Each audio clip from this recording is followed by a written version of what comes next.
Welcome to Royal Tamil kitchen. இன்றைக்கி நான் ஹெல்த்தியான ரொம்ப சிம்பிளான கோக்னட் ரசம் தான் செய்ய போகிறேன்.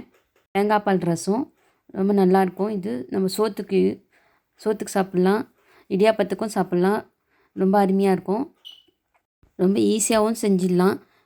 10 மினிட்ஸில் ரெடி பண்ணிடலாம். தேங்காய் பால் மட்டும் ரெடி பண்ணிக்கிட்டோம்னா 10 மினிட்ஸில் கோக்னட் ரசம் ரெடி ஆகிடும். நல்லா டேஸ்ட்டாக இருக்கும். கண்டிப்பாக இந்த மாதிரி ட்ரை பண்ணி பாருங்கள். வாங்க எப்படி செய்யலான்னு பார்க்கலாம். அதுக்கு ஃபஸ்ட்டு நம்ம தேங்காய் அரை மூடி எடுத்து அதை பால் புழிஞ்சி ரெடி பண்ணிக்கணும். தேங்காய் இந்த அளவுக்கு எடுத்தால் போதும். அரை மூடி பால் எடுத்துக்கலாம். லெமன் சைஸு புளி எடுத்து உப்பு போட்டு ஊற போட்டு வச்சுக்கலாம். அரை மூடி தேங்காவை பால் எடுத்து ரெடி பண்ணி வச்சுக்கிட்டு தேவையான தண்ணி சேர்த்து ஒரு வானல் அடுப்பில் வச்சுட்டு அதில் நான் கடுகும் உளுத்தம்பருப்பும் 1 ஸ்பூன் சேர்க்குறேன். ஜீரகம் 1 ஸ்பூன் சேர்க்குறேன். வெந்தயம் 1/2 ஸ்பூன் சேர்க்குறேன். ரசம் சேமாக செய்கிறோமோ அதே மெத்தட் தான். இந்த நல்லா பெரட்டிக்கலாம். இப்போ ரெட் சில்லி 1, கறி லீஃபும் கொஞ்சமாக சேர்க்குறேன், கருவேப்பிலையும். இப்போ 4 பல் 5 பல் பூண்டை நல்லா நசுக்கி சேர்த்துக்கலாம். உடம்புக்கு நல்லது பூண்டு சேர்த்து செய்யுங்க. ஒரு 5 பல் பூண்டை நல்லா நசுக்கி கொண்டு வந்து சேர்த்துக்கோங்க. இப்போ கொஞ்சம் நான் வடகம் சேர்த்துக்கிறேன். வடகம் ஆப்ஷனல் தான், உங்களுக்கு வேணுண்டா சேர்த்துக்கோங்க, வாசனையாக இருக்கும். வடகம் சேர்த்துட்டு ரசம்னாலே முக்கியமானது மிளகு தான். அந்த மிளகுத்தூளை 1 ஸ்பூன் சேர்த்துக்கிறேன். தேங்காய் பால் ரசத்துக்கும் மிளகுத்தூள் சேர்க்கணும், அப்போ தான் நல்லாயிருக்கும். வெங்காயம் சேர்க்க போகிறோம். வெங்காயம் நான் 1 வெங்காயம் சேர்க்குறேன். அப்புறம் நான் 4 சின்ன வெங்காயமும் கூட சேர்த்துக்கிறேன். உங்களுக்கு ஆப்ஷனல் தான், வேண்டாம் சேர்த்துக்கோங்க, உடம்புக்கு நல்லதுன்றதால சேர்த்துக்கிறேன். வெங்காயத்தை கொஞ்சம் வதக்கிக்கலாம். கண்ணாடி பதத்துக்கு நல்லா வதக்கிக்கிட்டு கொஞ்சம் உப்பு சேர்த்து வதக்கிக்குவோம்.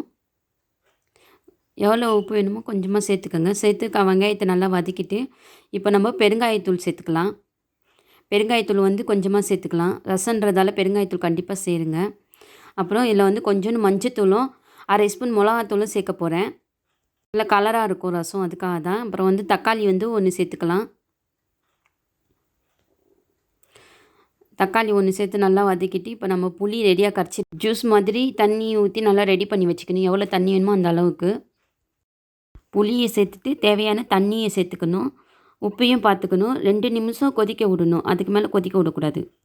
2 நிமிஷம் கொதித்த பிற்பாடு நம்ம இதை எடுத்து ஊற்றிடலாம். தேங்காய் பாலை ரெடி பண்ணி வச்சுருந்தோம்னா அரை மூடி அந்த பாலை சேர்த்துக்கிட்டு போதுமான கொத்தமல்லி தழை எவ்வளோ தேவையோ சேர்த்துக்கோங்க. தண்ணி உப்பு எல்லாம் கரெக்டாக உங்களுக்கு தகுந்த மாதிரி சேர்த்துக்கணும். இப்போ நான் உப்பு சேர்த்துக்க போகிறேன். உப்பு சேர்த்துட்டு தேவையான தண்ணி நான் சேர்த்துக்கிட்டு உங்களுக்கு தேவையான நிறைய தண்ணியை சேர்த்து மூடி வச்சுருங்க. 1 நிமிஷத்துக்கு அப்புறம் பார்க்கலாம். 1 நிமிஷம் ஆயிடுச்சு.